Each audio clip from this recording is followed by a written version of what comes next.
Bueno, mga kaibigan, itong mga luko-luko sa kamera, kuwan ho, lumutang kasi sa kanila yung undersecretary ng DILG, ha? At may daladalang folder, di ba, ang kapal. Yun daw ay pirma ng mga alkalde na umaabot sa 1,489 sa buong bansa na nagpahayag ng suporta for surgical amendments to the 1987 Constitution. Surgical. Para hong ooperahin, di ba? Ganun ang gagawin dyan eh. Ooperahin nila yung saligang batas, mga kaibigan. Pero, kine-claim nitong damuhong ito na yung mga yun ay nakapirma para sa pag-amyenda ng saligang batas at pagpapahayag yun ng kanilang suporta na maamyendahan ng batas. At hindi lang yan, ang claim pa nitong ng isang congressman na chairman daw siya ng Committee on Constitutional Amendments, mga kaibigan. Yan daw ginagawa nilang yan ngayon. Iyan Constituent Assembly na raw yan. Mga kaibigan, kaya pinagtawanan sila ni Senator Lacson na kahit hindi ka constitutionalist nga naman, mga kaibigan, halatang-halata mo, hindi alam ang sinasabi, di ba? At kung alam man, gago, bobo ito, mga kaibigan. Ang tingin niya sa sarili niya, con-as na siya. Hindi ka con-as, hindi kayo con-as, asshole kayo, di ba? Hindi con-as ang tawag dyan, asshole. Ayan po. Sa hearing daw nitong constitutional amendments na tumatalakay sa resolution ng Kamara at ng Senado, both houses, number 2, ayon dito sa undersecretary ng DILG, na si Roderick Paulate. Kala ko si Roderick Paulate kamukha Ang pangalan Jonathan Malaya Bakla rin ba ito? Ang daming bakla rito. Tanong mo kay Mark Andanar. Kay Martin Andanar. Mga kaibigan. Ang sabi niya, ito daw, lumpo. Ano ba itong lumpo? LMP.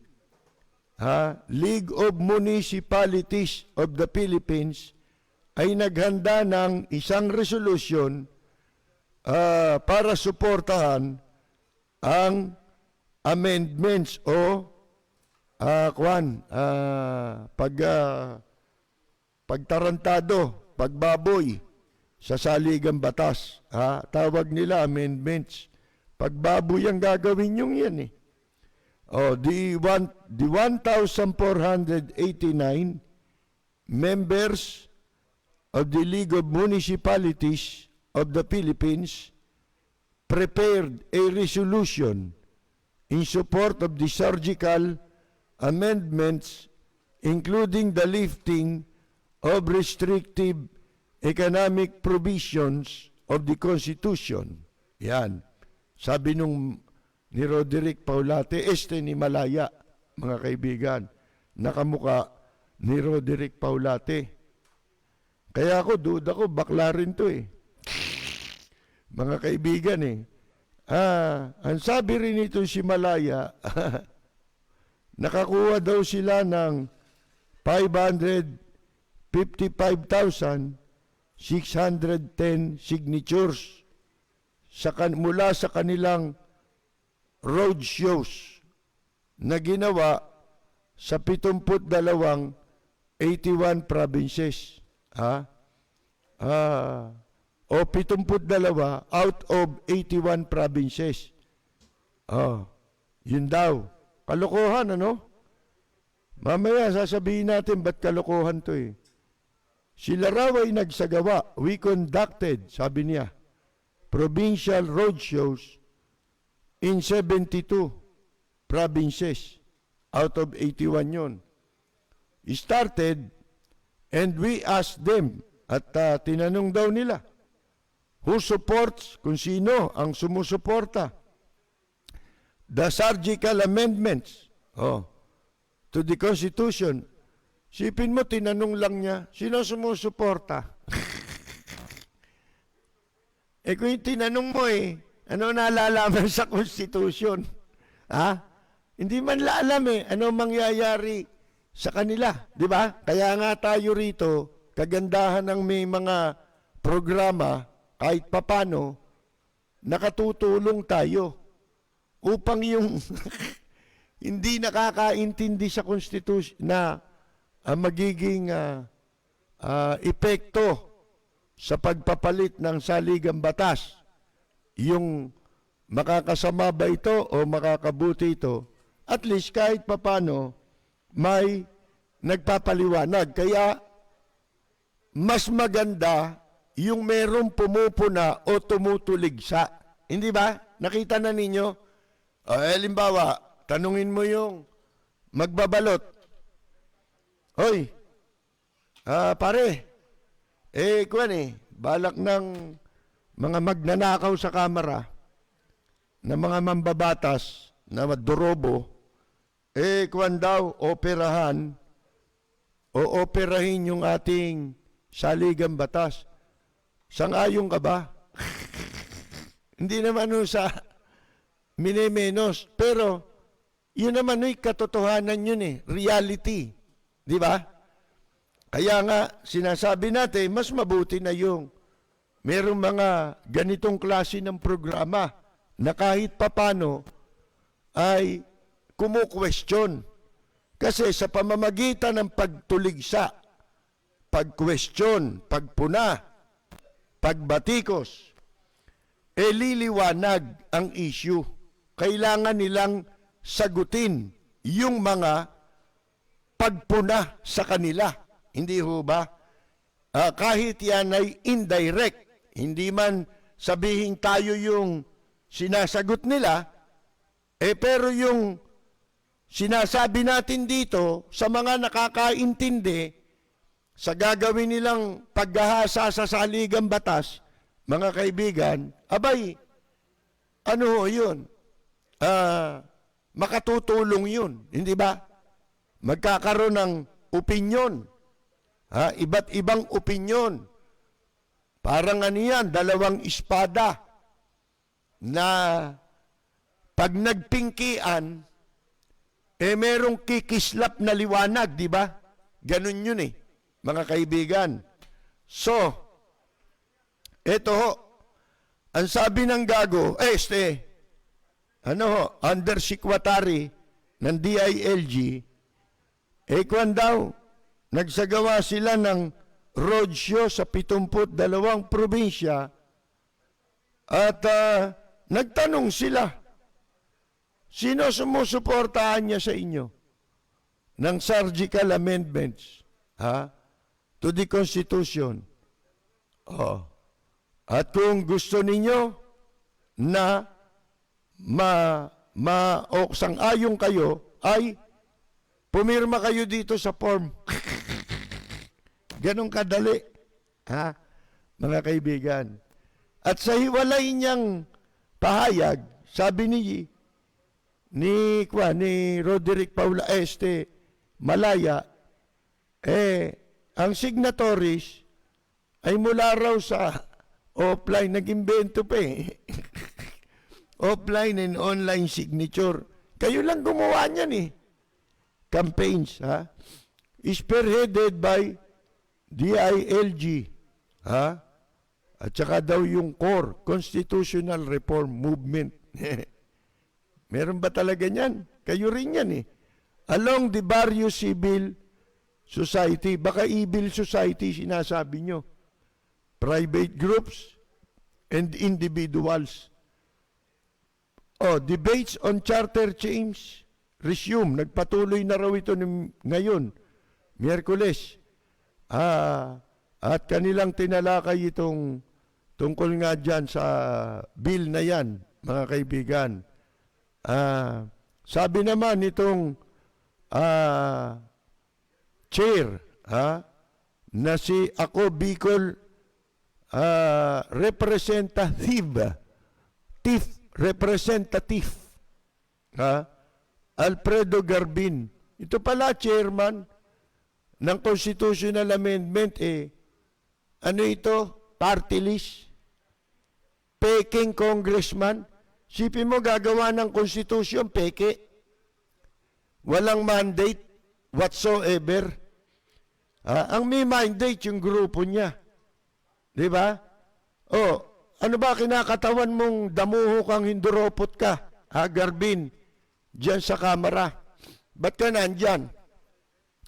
Party list ka ng Ako Bicol. Ano ba kinakatawan ng Ako Bicol? Dapat ako kupal.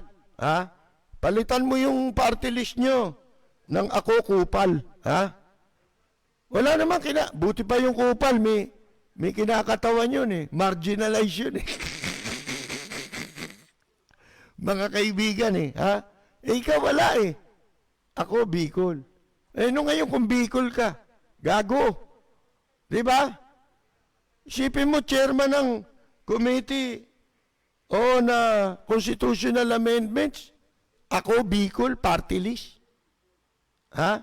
Hindi ba, yung mga party list, ang tangi lamang na papel niyan sa Kongreso, makialam o magsulong ng mga panukala na may pakialam yung kanilang party list. Halimbawa, ang party list nga, ang sabi, yan kakatawan sa mga marginalized sector. Ano yun? Yung napapabayaang sektor. At hindi ba alam nitong hinduropot na to na kasasabi lang ni Iskul Bocol, Tito Soto Iskul Bocol, na ang pangunahin daw gusto ni Pangulong Digong niya at Digong nyo na maamyendahan ng konstitusyon para matanggal na yung party list. Pagkatapos ito pakikinggan nyo, party list din. Ang gagawa. Tigil nyo na yan. Yung katarantaduhan ninyo.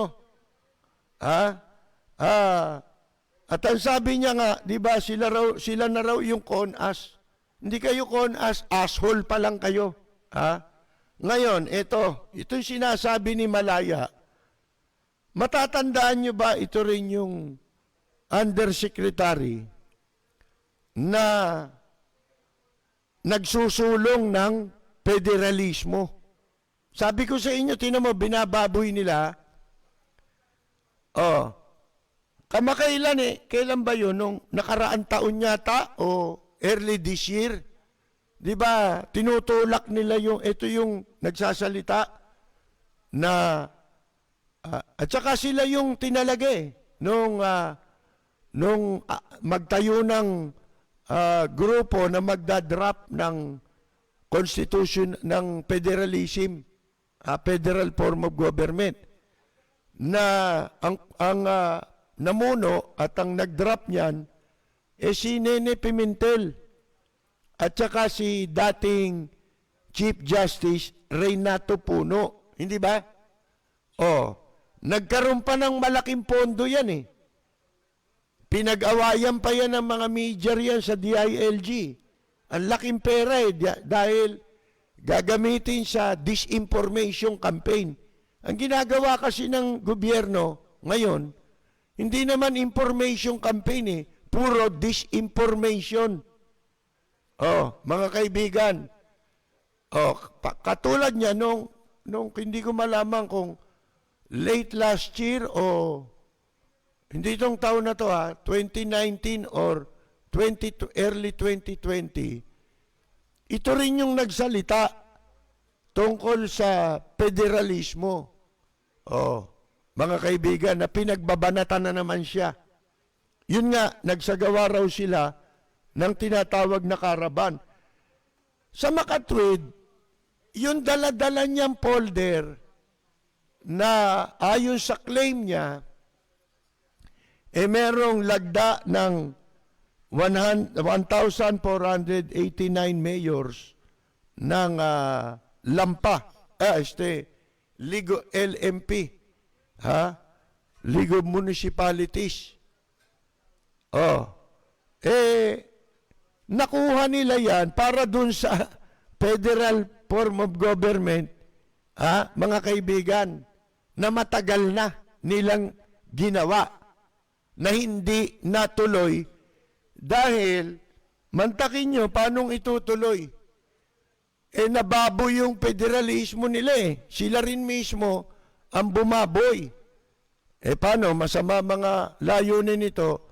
Sa kanila ring grupo, nagsimula ang pambababoy doon sa federalismo. Akalain mo, bigla sumulpot yung video nung bakla at saka ni Mo Kauson na nagkakakanta at nagsasasayaw ng malaswa yung bakla. Ang sabi ng bakla, ipepe, idede, ipepe, federalismo, ipepe, idede. Paulit-ulit eh. Mga kaibigan, di ho ba?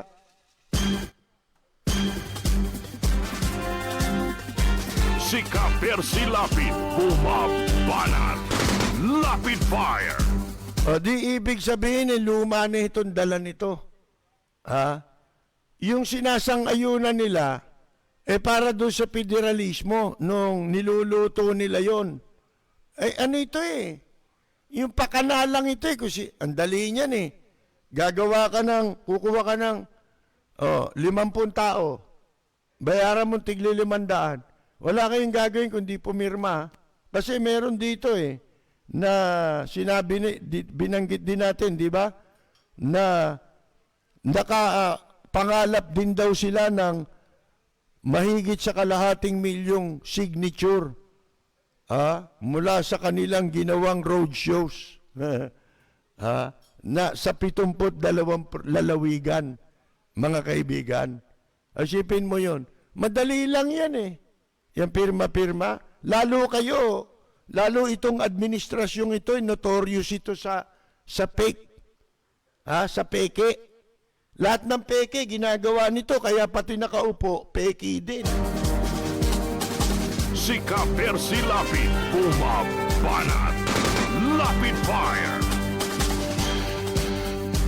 Ngayon, dapat magsalita itong LMP. Kung sa bagay, walang kwenta ito. Hindi, baka magkaroon pa pagmulan pa ng gulo yan eh. Ito kanina, parang napanood ko sa TV, parang may nagrally. Marami rin eh. Nagrally sila bilang protesta dyan sa ginagawang kababuyan ng Kamara na Konas. Mga kaibigan, at saka para daw sa economic reform provision sa economic reforms. Alam na natin ang ano niyan eh, ang katotohanan diyan eh. Kaya nila gustong amyendahan yung sinasabing economic reforms, tumutukoy yun doon sa 100% foreign ownership dito sa Pilipinas. Na sa kasalukuyan ay inaalaw lamang ng ating saligang batas ang pagmamayari ng mga dayuhan, pamumuhunan, pagmamayari, hanggang sa 40% lang, mga kaibigan. Yun ang gusto nila kasi marami nang natanggap silang suhol dito eh. Galing sa China. Yung mga nagpatayo lang ng building na katakot-takot dito, di ba? Tignan ninyo, dyan sa Makapagal, ang dami, di ba? Ang daming naitayong building na malalaki. Building na mga inchik. And by the way, nakita ninyo nangyayari ngayon. Meron na naman kaninang ipinalabas sa telebisyon na sa Laguna yata ito. Ilang inchik yun, no? Kinidnap nila yung kapwa nila inchik. Ang trabaho lang nila rito, pumupunta, kunyari mag-a-apply sa Pogo, di ba? Ngayon, pagka nasa Pogo na, nakapasok, hindi magtatagal. Kasi ang pakay lang pala nila doon,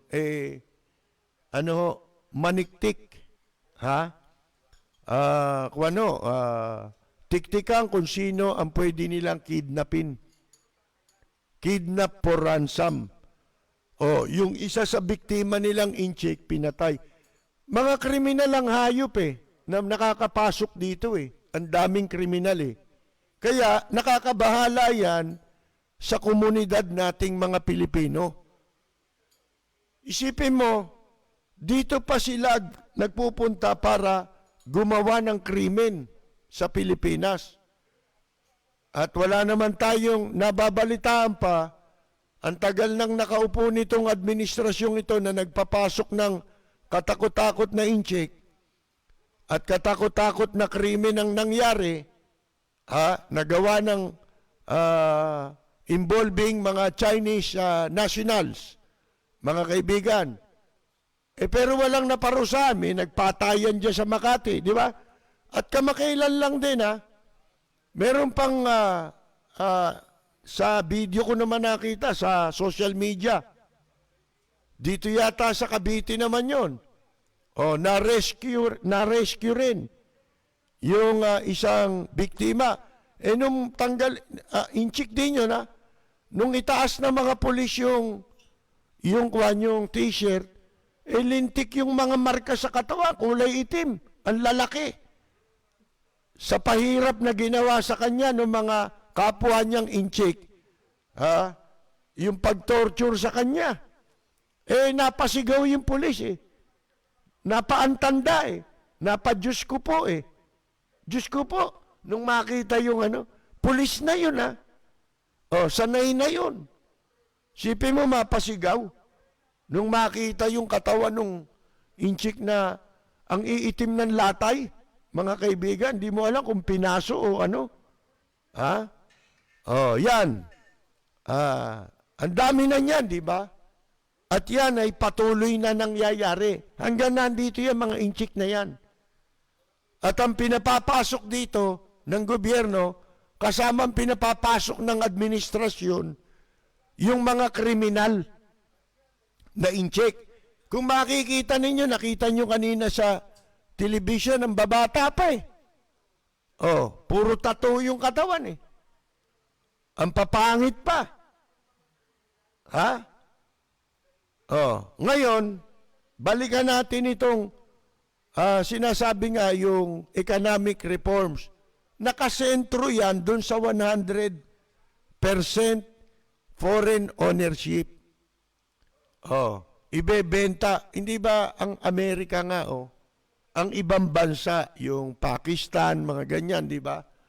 Na malaking pagkakamaling ginawa nila, yung pinapasok nila mga inchik, pati Amerika, di ba? Kaya nagkakagulo ngayon sa Amerika Dahil yan sa ginawa ng inchik Sa Canada, di ba?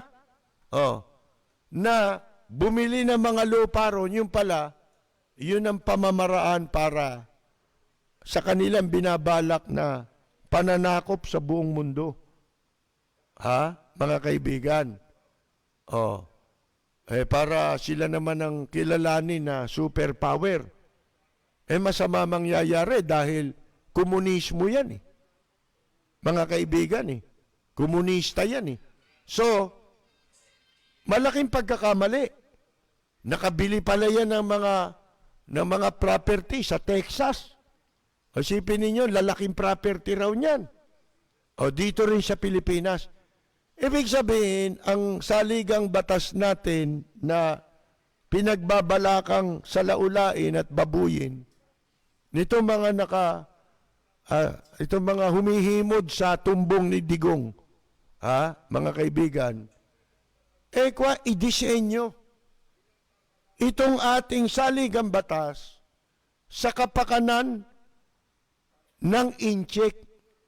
Kasi sila ang unang-unang mapapaboran kapag nagkaroon ng totohanang pag-aamyenda sa ating saligang batas at napalitan yung yung provision sa ownership, foreign ownership dito sa ating bansa. Yun ang mangyayari. Yun ang totoo niyan. Katunayan, di ba? Paulit-ulit kong sinasabi to. Bakit? Kasi para maintindihan mabuti ng mga tao na, lalo na yung ang layunin naman talaga ng programa natin. Kaya yung pamamaraan ng ating mga pananalita, yung pinipili natin na mga choice of words natin na ginagamit, para mas madaling maunawaan tayo ng kahit na pangkaraniwang mamamayan na hindi nakapag-aral. Maiintindihan niya. Hindi ba? Sa paraang maiintindihan ng lahat. Kaya ito yung pinili nating pamamaraan ng paghahatid ng komentaryo. At pag-unawa sa mga issue. Lalo na ito, napakahalaga ng saligang batas, yung issue na yan, mga kaibigan, sapagkat yan po ang yan ang pinakakaluluwa ng isang bansa Mga kaibigan, yan ang pinakamahalaga sa lahat Yan ang saligang batas natin Kung kaya, ito'y panloloko, ang ginagawa, ang pinaplano nila, siyempre kung ang mga mayor talagang sumusuporta dyan, simple lang naman yan, pati senador naman susuporta yan mga kaibigan, sa totohanan lang, kung yan dadaanin sa ibang paraan, wala namang hindi susuporta Kahit ako susuporta Kailan? Pagka hindi na sila nakaupo, pwede na tayo magpalit ng saligang batas. Bakit? Ang kinakailangan mo unang-una sa pagpapalit ng saligang batas, yung kumpiyansa ng mamamayan at yung garantya ng mamamayan na hindi ididisenyo ang pag-amyenda sa saligang batas para sa kapakanan ng kung sino-sino.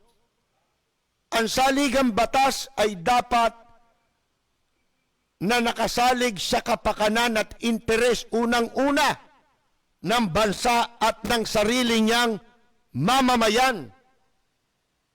Hindi para sa interes ng kung sino-sino lang. Kaya nga sinasabi natin, di ba, ganoon ang tunay na paggawa ng batas, kahit na yung mga pangkaraniwang batas. Ang dapat sa paglikha ng mga batas, di lalo na yung saligang batas.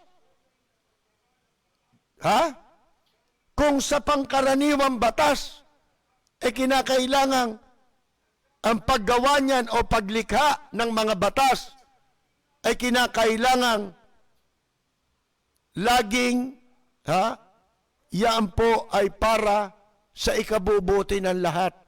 Walang pinipiling sektor. Walang pinipiling tao. Sapagkat sabi nga, we are a government of laws and not of men. Kaya tayo merong mga institusyon. Mga kaibigan, ang batas ay para sa lahat yan. Hindi mo pwedeng likhain ang batas, para lang sa interes o meron kang mapoproteksyonan na sektor. Hindi pwede yun. Lalo na ang saligang batas. Mga kaibigan, bakit mo ididisenyo yan? Sa interes ng mga dayuhan. Hindi ba? Mga kaibigan, kaya nakita ninyo, baliwala sa kanila yung ginagawang pagkamkam ng China sa ating mga teritoryo.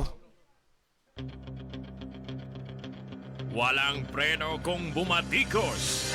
Malalim at makatwirang komentaryo. Mag-ingat ang mga politikong gumagawa ng kalokohan at baka kayo ay tamaan ng Lapid Fire! Ito naman ang sabi ho ni Senator Pampilo Lacson. Tanong niya, ano? Kasi may sinabi yung di ba, itong si Garbin. May katok ito no? Mga kaibigan masama balak nitong mga taong ito. Doon pa lang sa ginagawa pa lang nilang yan. Masama na. Sabi ko nga sa inyo, di ba? Kumbaga, scripted na lang yan yung ginagawa na yan. Balak nila talagang palusutin yan. Kaya lang, hindi natin alam ang consequences. Di ba? Kung ang taong bayan papayag. Especially, ginagawa nyo ang kalokohang yan sa panahon ng pandemya. Ulitin ko. Ulitin ko lang. Ako po payag maamyendahan ng konstitusyon. Pero, hindi sa ilalim ng kasalukuyang administrasyon na hindi mo pwedeng pagkatiwalaan. Walang kredibilidad. Wala. Ni katiting wala. Kaya, ito mga ito, useless nang magsabi ng totoo ito. At tayo naman, useless na rin na mag-expect o umasa na meron pang tamang gagawin nito. Wala na Yung panahon nila para gumawa ng tama, ubus na. At ngayon pa ba nila maiisip na ubus na yung panahon, gagawa pa sila ng tama? Hindi na. Mali na isipin lahat yan. At anumang tama ang gawin nila kung sakasakali, wala pa rin maniniwala. Sapagkat, laspag na yung kredibilidad nila. Alin? Nung una pa lang, sinasabi ko, yung mga speech ni Digong nyo, yung mga patawa-tawa niya, yung natutuwa sa kanya nung una. Di ba marami ngayon di na natutuwa? Ano sabi ko nung araw, nung nagsisimula yan, mga ilang buwan pa lang, sabi ko, iyaan ka ko, mauubos yan. Kukupas yan parang maong. Yan popularidad ninyo, kukupas yan. Wala namang hindi kukupas dito Totoo nangyari, hindi ba? Kasi puro mali ang ginagawa kung yung comedian nga, nauubusan ng patawa kayo pa? Hindi ka naman talagang comedian. Pinagtatawanan ka, di ba? Nung una, natatawa. Nung bandang uli, pinagtatawanan ka na. Hindi ka na nakakatawa. Pinagtatawanan na, di ba? Ganun ang ginagawa sa Japan sa kanya, sa Amerika, hindi na siya pinapansin. European, hindi siya inintindi. Sino yan? Parang pinandidirihan pa nga di ba? Ew. Pag narinig, Duterte, ew. Di ba? Wala na Lahat ng panloloko, na itodo na nila walang nagkatotoo, pero pag nanakaw, sipin ninyo, grabe ang pagnanakaw dito. At dito, ina-appoint ang magnanakaw. Di ba? Totohanan.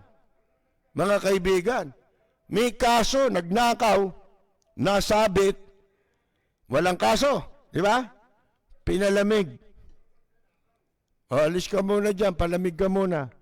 Pag malamig na, babalik na kita. Ayun, nakabalik na si Aguirre. Sa Napolcom naman ngayon. O, si Mark Lapid, doon naman napunta sa, nakabalik naman doon sa dati niyang pwesto, sa CHESA. Tambak ang kaso niya ron, naging kaso niya. O, mula panahon ni Gloria, nakaupo na dyan yan. Doon nagumpisa yan eh. Pumalit si Pinoy. Ba, nakapwesto na naman doon, di natanggal. Oh. Tapos dito, naging senador ulit yung tatay niya, nakabalik na naman siya. Pampersonal nilang ano ito eh. Yung pagtakbo nila sa pwesto, mga kaibigan, para sa personal eh. Pansarili. Public official pa ba tawag dyan? Mga kaibigan, si Lito Lapid, naku po, yan lang ang ginagawa niya. Wala namang alam na gawin yan eh. Yan nga si Digong nyo eh. Inapoint niya yung anak, di ba?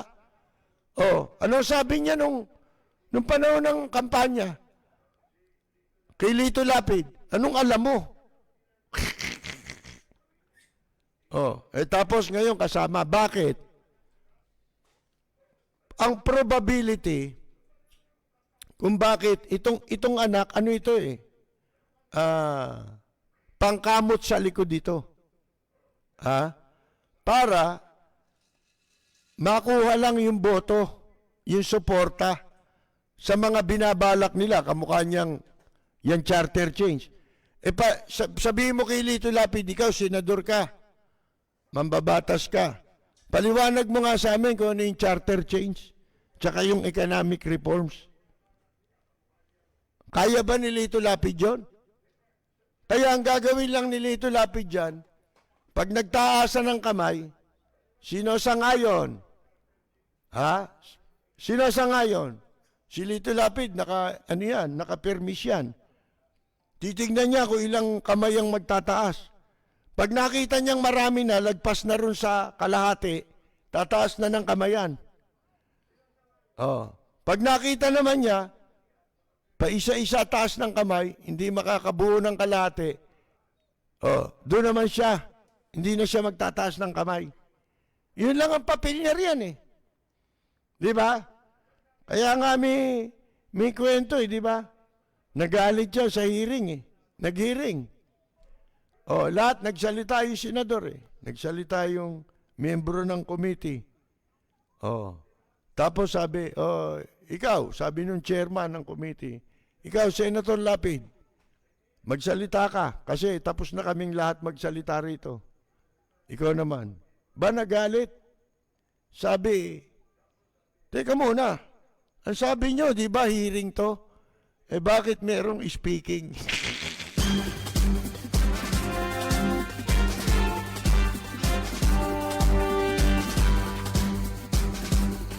Si Ka-Percy Lapid, bumabanat.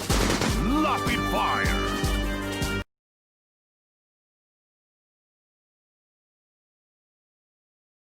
Ito pa ho yung yung sinasabi ni Senator Lacson, di pa ho tayo nag-uumpisa pa lang tayo ron eh. Bilang reaksyon nga na sabi ni Senator Lacson doon sa sa reaksyon niya doon sa sinasabi ng mga tunggak na congressman, sila na raw ito raw ginagawa nila ngayon, nag-uusap-usap na sila. Constituent Assembly na raw yan. Mga gago. Buti hindi sinabi ni Lacson yun, mga gago kayo. Ang nasabi niya, patawarin natin sila. Hindi nila alam ang ginagawa nila. Sabi ni Senator Lacson, merong provision anya sa merong provision na maliwanag na nasasaad na ang anumang pag-amyenda sa 1987 Constitution ay ang terminong nakalagay may be proposed by the Congress. Pwedeng imungkahi. Mungkahi yung proposal lang, di ba? Proposed by the Congress. Sabi niya last time we heard, the Congress of the Philippines is composed of the Senate and the House of Representatives. Ibig sabihin ito, paano kayo magiging Constituent Assembly?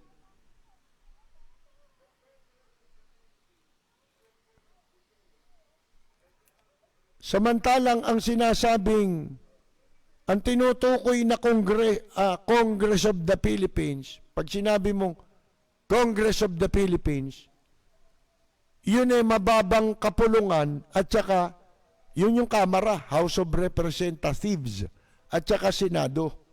Kaya sabi ni Lacson, last time we heard, the Congress of the Philippines is composed.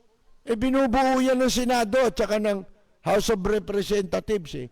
Paano kayo naging Constituent Assembly? Yun ang ibig sabihin niya. Dapat yung itinanong niya, paano kayong naging Constituent Assembly? Ang nasasaad sa pag sinabi mong Congress of the Philippines, dalawa yun, Senado at Kamara. Mga kaibigan, ang sabi ng damuhong itong Garbi na ito mga ano ito sip-sip buto ito Alam nyo bakit ang laki ng mga nawawalang pera dito na hindi maipaliwanag? Ito. Di ba, yung pandemic lang, ang daming pera dyan, inutang.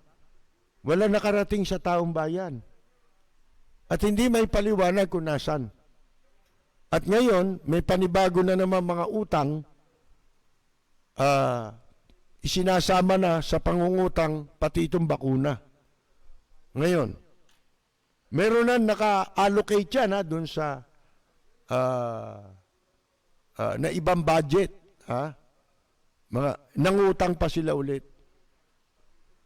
Kaya pala, huwag kayong magtataka kung bakit nawala yung mga pera, hindi may paliwanag.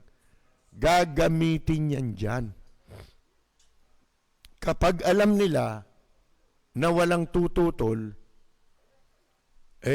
o kaya may tututol, lalo na, gagamitin na nila yan. Pag alam nila na itong pagpapalit sa saligang batas lamang, ang tanging paraang makapagliligtas sa kanila sa mga kasalanan nila at para makapagpatuloy sila, maigiit nila, maiperpetrate nila ang kanilang sarili sa poder ng kapangyarihan, makapamalagi sila sa pwesto, doon nila ibubuhos yung pera. Iyang mga mayor, basta mo mapapapayag yan, hindi. Kailangan niya susupalpalan mo lahat yan.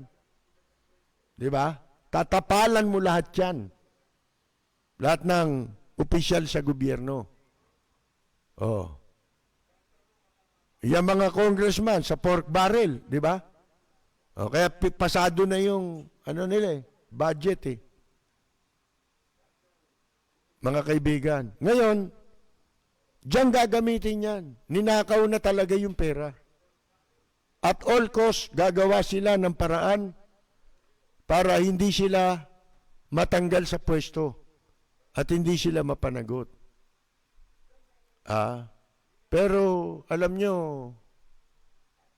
kanina may nag-rally, napanood natin sa television. Diba sinasabi natin, yung issue nila yung red tagging, namatay na naman, di ba? Kasi pinakikiramdaman nila kung si Biden ang uupo, di ba? Baka magkadamputan Mga kaibigan, di ba? Isa pa yan, dahilan kaya Gumagawa sila ng paraan. O, baka pagka yun ang naupo, Democrat yun eh. Hindi pwede yung ginagawa nila na yan. Yan bababuyin mo sa ligang batas. Na binabaliwala ninyo ang boses ng taong bayan. Sipin mo at sa kalagitnaan ng pandemya, mga kaibigan, yan pa naisip ninyo? Kahayupan, laban sa mamamayang Pilipino. So may nagrally. Yun ang isang mabuti, di ba? Yun ang nagagawa lang nila na mabuti. May mga pagkakataon, halimbawa, yung Meralco, sobrang paniningil ng Meralco. Anong ginagawa? Nagrarally sila, di ba? Yung mga kaliwa. Sabi ko, yun may pakinabang sa inyo, tao ron. Pero kung ano-anong issue lang, magrarally kayo, walang pakinabang dyan eh. Di ba? Katulad niyan, walang pangkaraniwang tao ang gustong lumabas. Siguro yung mga nagrally na yun. Kahit sabihin mong makakaliwa yun, nandun yung silbi nila eh. Sa mga ganyang pagkakataon na walang ibang makagagawa, yung iba ayaw, takot, merong gumaganap ng papel na ganon. Ganon talaga. Kaya ang kalayaan, hindi mo dapat supilin eh. Hindi ba? At hindi ka rin dapat pumayag na ang kalayaan ay sinusupil. Mga kaibigan. Ano sabi nito mga nagdudunong-dunungan? When we deal with or propose amendments to the Constitution, we are sitting as a con us. Yun kaya nasabi ni Lacson na na patawarin natin sila. Hindi nila alam ang kanilang ginagawa. The provision of the Constitution are silent, and once we convene to discuss this House resolution in amending our Constitution, we are already acting as con us. Sabi ng isang nagngangalan din na defensor naman ng Iloilo, mga kaibigan. Iloilo ko, Iloilo ko. Ayan, puro loko ang mga Hinduropot mga kaibigan Ang saligang batas natin, karapatan ng taong bayan, dapat tumindig tayo. O kaya magpahayag tayo ng ating pagtutol. Hindi natin pwedeng basta-basta papayagan yan. Yan na ang pinakasukdulan yung konstitusyon natin. At least kahit na winawalang hiya tayo sa kasalukuyang panahon, mga kaibigan, kahit na nilalabag nila, nandyan pa rin yung konstitusyon na yan na gumagarantya para sa interes nating mga mamamayan. May mga provision yan. Halimbawa, yung kalayaan sa pamamahayag. Kahit pa nila nilalabag yan, dadating din ang oras. Diyan din sila pananagutin sa saligang batas na yan. Anong kapal ng mukha meron to mga ito? Kaya yung sinasabi ng mga charter change, revolutionary, puro kalechihan yan, mga kaibigan. Kasi po, pare-pareho kayong nanumpa Diyan sa saligang batas na yan na ipagtatanggol ninyo yung saligang batas na yan Di ba? Di ba ganun ang panunumpa dyan? Bukod doon nakahawak pa nga sa Biblia yan yung mga presidente, di ba? Pag nanunumpa, yung kanang kamay nasa nakataas, Yung kaliwa, nasa Biblia. Ganun ba yun? Oh, mga kaibigan. Isipin ninyo. Diyan ka nanalo, diyan kayo. Nung hindi na, nung alam nyong masyado na kayong maraming abuso, na pwede na kayong, alam nyo kung tutuusin lang, pagdating sa impeachment, di ba, ang daming ini-impeach, di ba? Si Gloria. Kaya lang, si Gloria may mga alaga para hindi magtagumpay ang impeachment complaint, uunahan ka agad nung tuta niya yung pagpapile. Para pag may nag-file, ma-technical na lahat yun. Wala na. Mga kaibigan. Kung tutuusin ninyo, sa mga dapat ma-impeach na presidente, ito yun. Sa dami ng paglabag nito. Hindi lamang betrayal of public trust, kundi culpable violation of the Constitution. Mga kaibigan, ang dami na. Pero hindi magtatagumpay. Bakit? Tuta tuta yung kamera Sipin mo, pati party list, namumuno ng mga committee, mga deputy speaker, mga gago, deputy speaker, committee chairman, gago, party list Walang preno kung bumatikos. Malalim at makatwirang komentaryo. Mag-ingat ang mga politikong gumagawa ng kalokohan at baka kayo ay tamaan ng Rapid Fire! Ito hong si Senator Lacson ay meron ding sinasabi tungkol sa bakuna, mga kaibigan. At kanyang binatikos itong pagpili ng gobyerno sa Sinovac bilang chosen one. Yan lamang ang pinili. Ni hindi pa nga naman daw nag-a-apply ito ng emergency use. Bakit daw ang China's Sinovac COVID-19 vaccine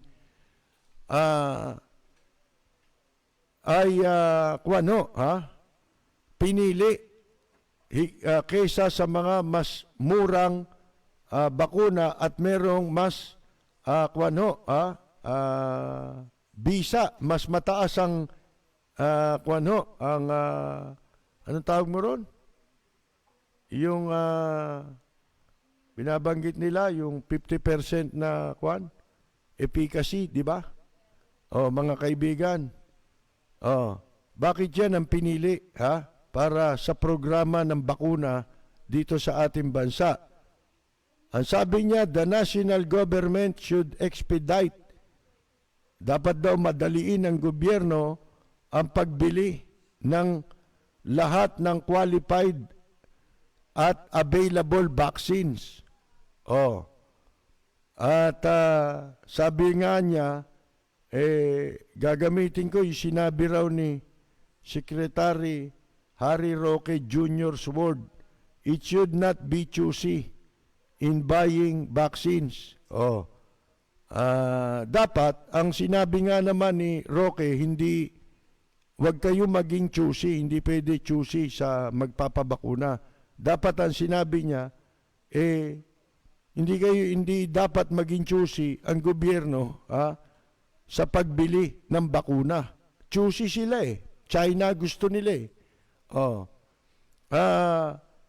Ito nga, sinasabi ngayon nitong vaccine SAR na si General Galvez, mga kaibigan, na hindi raw po totoo na mas mahal yung pong Sinovac bawat dosage. Binigyan daw ang Pilipinas ng best price ng Chinese government. Talagang spokesman ng itong mga nasa gobyerno natin, spokesman ito ng China eh. Buti pa ang China, ang daming spokesman, ano? Lahat dumidepensa dyan eh, sa China. Doon kayo magtaka eh. Kaya po namin napili, ang sabi niya, ang Sinovac dahil medyo mura po ito. Hindi mura yan. Mahal yan. Oh, mga kaibigan, katunayan, yan ay ikalawa. Ha? Ayon na rin sa data na inilabas ng Senado, mga kaibigan, ang Sinovac ay pangalawa sa pinakamahal na bakuna na nagkakahalaga po ng 3,629.50 para sa dalawang doses bawat pasyente, dalawang iniksyon. Ang pinakamahal daw, mas mahal dito sa China vaccine, yung 3,904 pesos to 4,504 nagawa ng Moderna vaccine. Pinlalabas niya, mali yung impormasyon eh. Pero, bakit hindi nila ilabas ang presyo ng lahat ng bakuna? Pwede ba yung salitaan lang ito? Di ba? Mga kaibigan, hindi pwede yang madali yan eh, sinasabi nila eh. Mali daw yung impormasyon ng ating mahal na senador kasi po, yung Sinovac, kapresyo niya po ang Novavax, kapresyo niya po ang Gamaleya. Bakit mas mura yung AstraZeneca? Di ba? European pa yun, ha? Mga kaibigan. Bakit hindi kayo kumuha ron? Hindi, talagang, ito nga, wala pa yung, tawag dito, yung parang permit, di ba, na manggagaling sa FDA, sa Food and Drug Administration. Pero, mga kaibigan, ito na ang pinili nila. Hindi pa man nag-a-apply, na makakuha ng permiso sa FDA at hindi pa na-i-issuean dahil nga walang application, mga kaibigan, inaprubahan na nila. Ngayon, ang sabi balik tayo dito kay Senator Lacson na sinasabi niya, however, ang sabi ho ni Lacson, ang Sinovac meron 5-month headway over the other brands despite it not have even applying for an emergency use authorization. Ayan mga kaibigan, hindi nag-apply ng emergency use authorization. Pero nakipagkasundo na ang Pilipinas at parating na nga rito eh. Di ba sinasabi nila parating kanina sa balita eh. Darating na raw.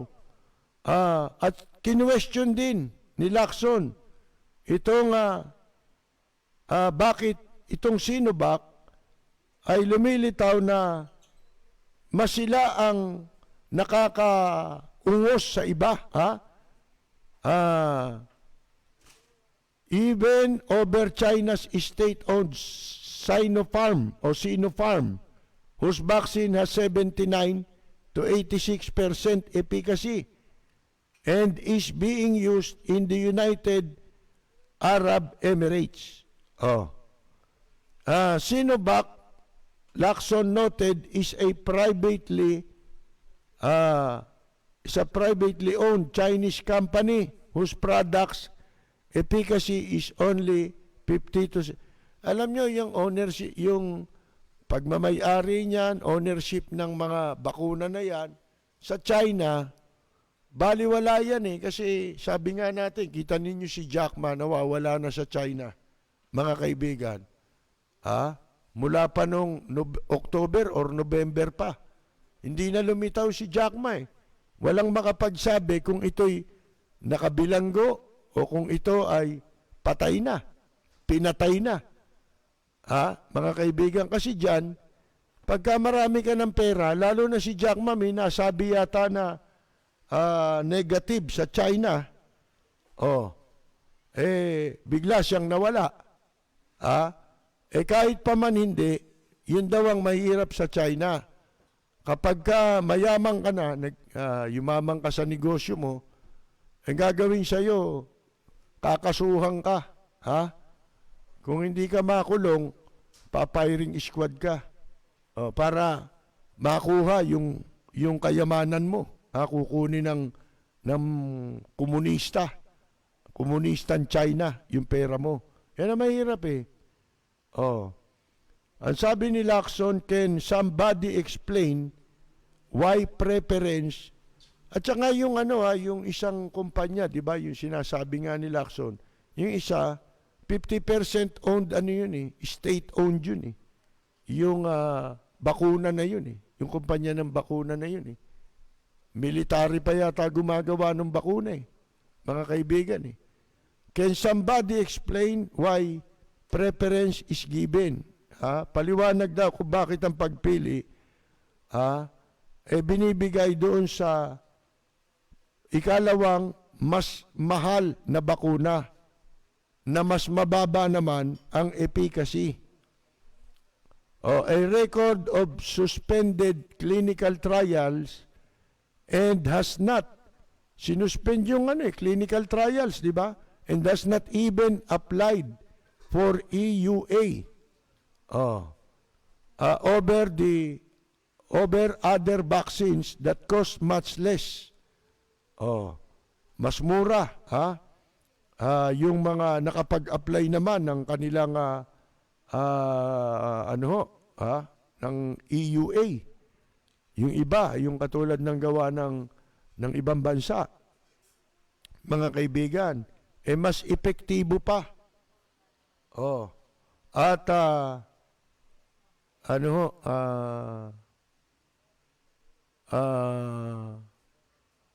meron ng EUA, bibigyan na ng EUA dahil nag-apply na nga, mga kaibigan. Dinidelay nila yung sa iba eh.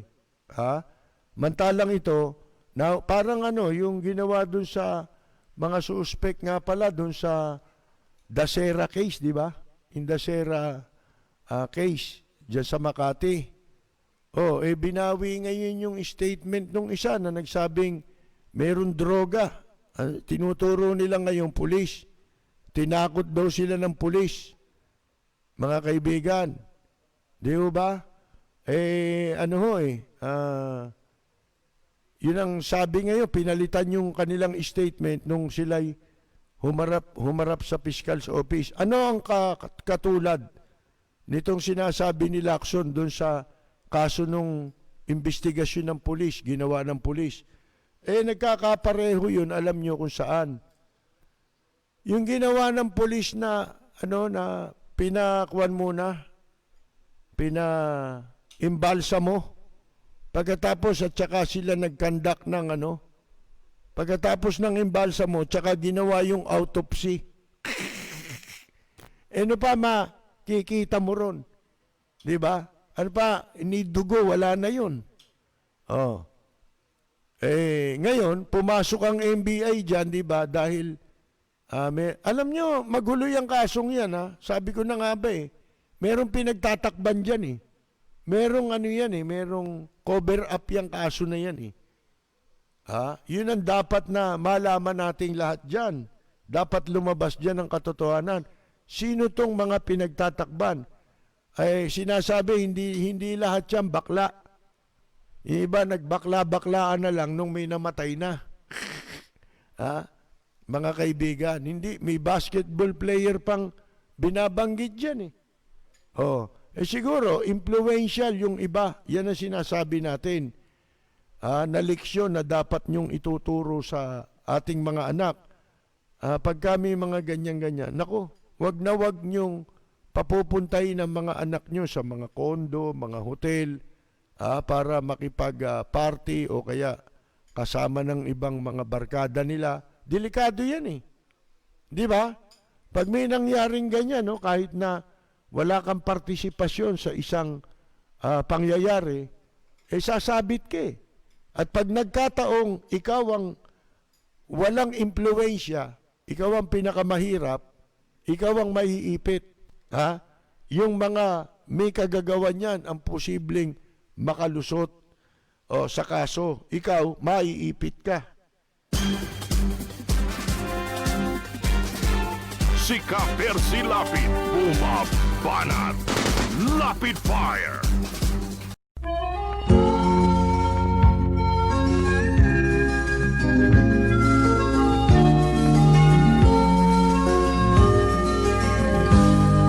Sa bayan ko ay isa ang lahi, dito'y wala ang pagkukunwari.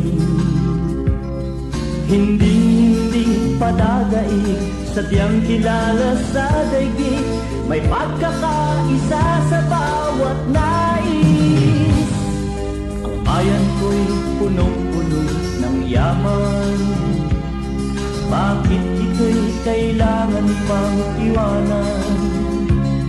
Hindi nga ba't anong sarap mabuhay ng buong ganap? Sa bayan mo, sumabit man yaong wakas. Dito sa bayan ko, lahat kami pantay-pantay. Walang nang aapit, ang pag-ibig ay tunay. Dito sa bayan ko, dito'y makikilala mo ang isang kaibigang nagmamahal sa'yo.